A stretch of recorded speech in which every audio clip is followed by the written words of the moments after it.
আছে আছে, চলে গেছে না ভাই? এখনো যারা, এই যে গত পরশুদিন দেখলাম আমাদের খালেদা জিয়া, তিনি খুব অসুস্থ শুনছিলাম, অনেক মানুষ দোয়া করেছেন। কেউ থাকবে না? থাকবে না, কেউ থাকবে না। বলছে ফুলের সৌরভ, আরে তাহিরি মারা গেলে এই মাহফিল বন্ধ থাকবে না। আজকে মাগরিবের পরে এশারের পর হাজার হাজার মানুষ, ওই আমি চলে গেলে আমার ইউটিউবের ওয়াজগুলো বাজবে। কথা কোন ঠিক কিনা? ইউটিউবের ওয়াজগুলো বাজবে, যদি ভালো কথা বলে যায় এগুলো মানুষ শুনবে, দোয়া করবে। কথা কোন ঠিক নেই?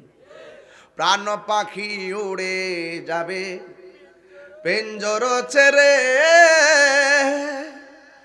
ধরা দামে সবই রবে, তুমি যাবে চলে। বন্ধু বান্ধব যত, মাতা পিতা তারা শত, হয়ে যাবে সবই তোমার পরে। মন আমার কেন বন্ধ দালান ঘর রে, মন আমার কেন বন্ধ দালান ঘর। একটা জবানও বন্ধ রাখবেন না, আমার বক্তব্য কেউ রাজনৈতিক গন্ধ খুঁজবেন না। আমি সাদাকে সাদা বলি, কালোকে কালো বলি, যা বাস্তব তা বলি। একটা কথা মনে রাখবেন, ফুলের সৌরভ মানুষের গৌরব চিরদিন থাকে না। ঠিক না বেঠিক রে ভাই? এই জন্য পেশি শক্তি চলবে না, বংশের জোর চলবে না। মানুষের সঙ্গে ভালো ব্যবহার করেন, আপনি চলে যাওয়ার পরও মানুষ তোমার জন্য দোয়া করবে। ঠিক নি রে ভাই? রাস্তার বাধা দিয়েন না, বেড়াগিরি দেখেন না। আজকে যে রাস্তা বাধা দিতেছো, আরেকদিন তুমি নিজেই কিন্তু আরেক বাফের রাস্তা দিয়ে চলতে হবে। নাসমান দিয়া চলবা?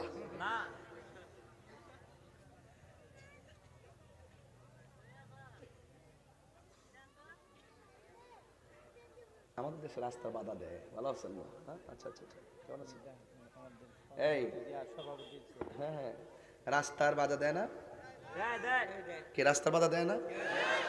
যারা যারা অন্তত জ্ঞানী তারা কখনো রাস্তার বাধা দেয় না। কারণ আমাকে সকালবেলা আরেকবার রাস্তাতে যাইতে হবে। ঠিক নিও? প্রাণ পাখি উড়ে যাবে পেঞ্জর ছেড়ে, ধরা দামে সবই রবে, তুমি যাবে চলে। বন্ধু বান্ধব যত, মাতা পিতা তারা শত, হয়ে যাবে সবই তোমার পরে। মন আমার কেন বন্ধু দালান ঘর। হাই মানুষ, এই মানুষ, কত মায়া। আমাদের মুসলমানের ঘরে জন্মগ্রহণ করেছি, কত মায়া। এক হিন্দু মেয়ে মুসলমান হলো, তারা জিজ্ঞেস করলাম তুমি কেন মুসলমান হয়েছ?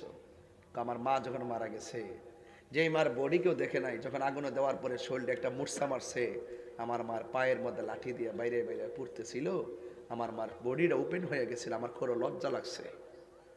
আমি মারা গেলেও তো একদিন আমাকে বাইরে এসে পোড়াবে। আমি দেখেছি মুসলমানদের ধর্মটা কত সুন্দর। মারা যাওয়ার পরে মায়া করে গোসল দেওয়ায়, মায়া করে নতুন কাপড় পরায়, মায়া করে কাঁদে নেয়, মায়া করে কবরে শোয়ায়। আমার মধ্যে একটা নাড়া দিয়েছে, যার ধর্মের শেষ বিদায়ের এত মায়া, এটাই শান্তির ধর্ম। এটা কি ধর্ম? কত মায়া, মায়া রে কত মায়া। মুসলমানের ঘরে জন্মগ্রহণ করেছি, সেই বিষয়গুলো ফিল করি না। মারা যাওয়ার পরে বেশি গরম পানিও দেয় না, বেশি ঠান্ডা পানিও দেয় না, কুসুম গরম জল দেয়। কত মায়া, মায়া রে কত মায়া। নাকে দিয়া তুলা দেয় যেন পানি না ঢুকে, কানের মধ্যে তুলা লাগায় যেন পানি না ঢুকে। আস্তে আস্তে করে মায়া করে পেটের মধ্যে চাপ দিয়ে পায়খানা বের করে, টিস্যু দিয়া পায়খানা পরিষ্কার করে দেয়। কত মায়া। যেই কাঁধের মধ্যে ভারী লয় না, সেই লাশটাকে কাঁধে নেওয়ার জন্য মানুষ পাগল হয়ে যায়। কত মায়া, কত মায়া। কবরে নামাইলে ঢিল মাইরা ফালায় না, আস্তে আস্তে কবরের মধ্যে নামাই, কত মায়া, মায়া রে মায়া, কে লইব আতর লোবান, কে লইব জল, কে লইব বরহি পাতার, কাঁদবে চোখের পানি জলে রে, কান্দে হাই হাই রে, সবাই বুক ভাসায় রে। মায়া, দুনিয়াটা মায়ার জায়গা, এই দুনিয়াটা মায়ার জায়গা, এটা মারামারির জায়গা না, এটা কাটাকাটির জায়গা না, এটা মায়ার জায়গা, এটা ভালোবাসার জায়গা। তুমি ভালোবাসো, তোমার ভালোবাসার মানুষ অভাব হবে না, কথা বলেন ঠিক না? মায়া, একটু মায়া বাদ দিয়ে দেন না ভাই, একটু মায়া করে চলেন না। আরে ভাই সব তো চলে যাবে, আমার বিষয় দিছে কবর আর হাসর, কথা কোন ঠিক কিনা? আমার যুবক ভাইয়েরা, আমার রাসূল বলেছেন, আমি যখন মেরাজে গিয়েছি আল্লাহ আমারে অনেকগুলো আযাব আর গজব দেখাইছেন। আমি দেখলাম যত কষ্ট আছে সবচাইতে ভয়ঙ্কর কষ্ট হলো একমাত্র কবরের আযাব। কিসের আযাব? কবর। ওই কবর আযাব বড় কষ্ট। আল্লাহর হাবিব বলেন, আমি শুধু দেখেছি বেনামাজির কবরে বেশি শাস্তি হয়। কবরের প্রথম রাত্রটা বড় ভয়ঙ্কর। মাটি দিয়ে যে আয়েশা ফুরেন খবর লইছেনি প্রথম রাতের খবরটা? লন নাই তো। আয় হ্যাঁ, দলিল পড়েন না, কিছু পাইবেন? দলিল পড়েন, দলিলগুলোকে জিন্দা কবর বানাই দেন। পাইতেন না কি? পাইতেন না আবার কি? যাইয়া দেখেন না কবরে। কবরের প্রথম রাত্রের প্রথম আযাব হইল শীতলাইয়ের কবরে ডান পাশের মাটি যাইব পৃথিবীর এক প্রান্তে, বাম পাশের মাটি যাইব আর এক প্রান্তে। দুই পাশের মাটি এসে এমন ভাবে চাপ দিব, দুই পাশের হাড্ডিগুলো একটার ভিতরে একটা ঢুকাই দিব। তখন বান্দা কইবা, আল্লাহ নামাজ না ফিরাইলে কবরে এমন আযাবটা দিবা, আগে যদি জানতাম নামাজ ছাড়তাম না। আল্লাহ তুমি আবার ফাড়াও, আমরা নামাজ পড়ুম, রোজা রাখুম, তোমার কথা শুনমু।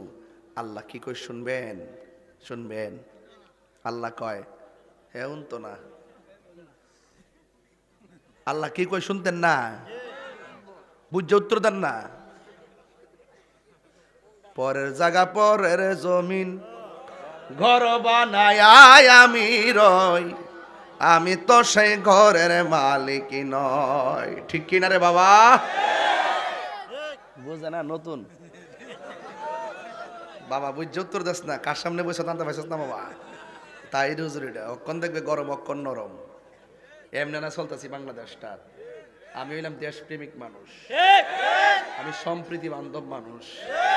আমার কত হিন্দু মন্দিরে যাবে, বৌদ্ধ পে করায় যাবে, খ্রিস্টান গির্জা যাবে, মুসলমান মসজিদে যাবে।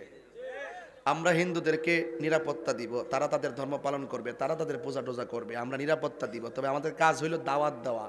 যদি তারা ভালো লাগে কালিমা ফিরা মুসলমান হবে, কিন্তু তাদেরকে আমরা আঘাত করব না। এই দেশটা সুন্দর দেশ, এমন দেশ আপনি যাইয়া দেন সব প্রত্যেকটা দেশে দেখেন ধর্মের বিষয় নিয়ে বহুত মারামারি আছে, কিন্তু আমার দেশটা এমন একটা দেশ, সম্প্রীতি বান্ধব দেশ, এমন নিরাপদ। আমরা ভিন্ন ধর্মের এত 94% মুসলমান হওয়ার পরও আমরা হিন্দুদেরকে এমনভাবে রাখি, 32টা জাতির ভিতরে জিব্বাটা যেমন নিরাপদ, আমার দেশের মানুষের কাছে অন্য ধর্মের মানুষগুলো তার চাইতে আরো বেশি নিরাপদ।